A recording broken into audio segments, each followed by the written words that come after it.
yet another Kraken build review. So this is one I built for my buddy Josh.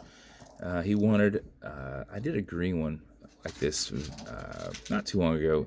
A little different styling on how I was able to do the lume on that one versus this one, because this one I used a dial that was already painted up in green and then had to do layering of lume over top of it. So this is done up in kind of a dirty lume,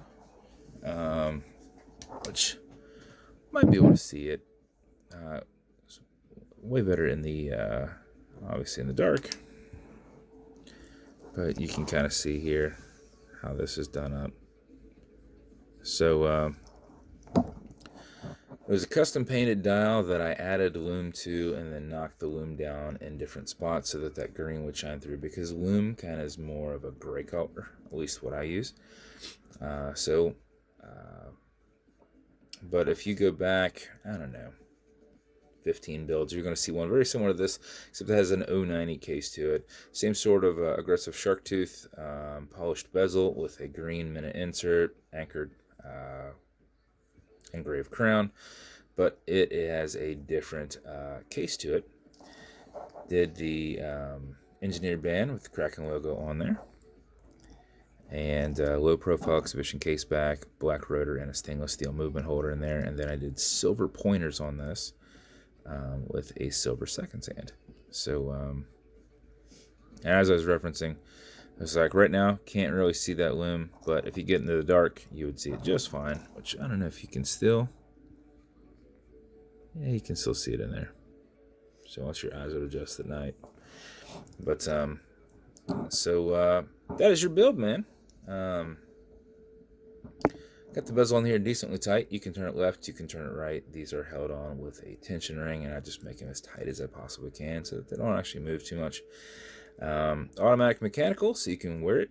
You can wind it, you can put it in a watch winder to move that rotor. But if it's dead or you're not going to be very active, like driving or at a desk, make sure you wind it up just a little bit so you don't lose time. And how you do that is you back the crown off the threads until you hear it clicking. You're in the wind setting at that point when you're off the crown tube. And a wind is a turn away from you. Turning it back towards you doesn't do anything, but it's a lot easier to keep your finger spacing and just go back and forth.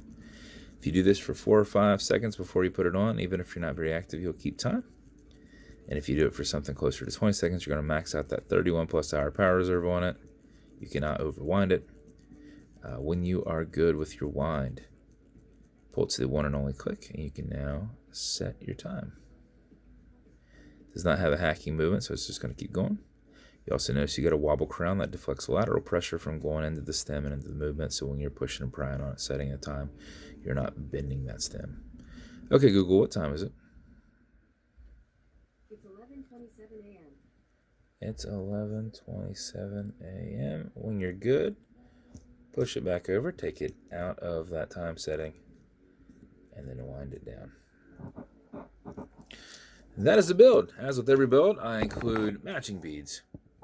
I do a custom Kraken box for my Kraken builds. And then this build will come with watch cleaners, is good on all glass and metal parts. So this watch as a whole, non-streaking, non-toxic, non-residue, and then some fine scratch remover. This is Novus 2 from Amazon, just repackaged. It's like a poly watch because you've got an acrylic glass and you can't scratch it, but if you do, put a tiny bit of this on there and buff against it using your included microfiber, and just generate some heat with your thumb, and you should knock that scratch out in about 20 seconds. So that is the build. Hopefully you like it, good sir. And if you want me to build you something custom and unique, reach out and I'll see what I can do. And if you want to continue to see videos like this, like and subscribe, as I put them up all the time. Thanks, guys.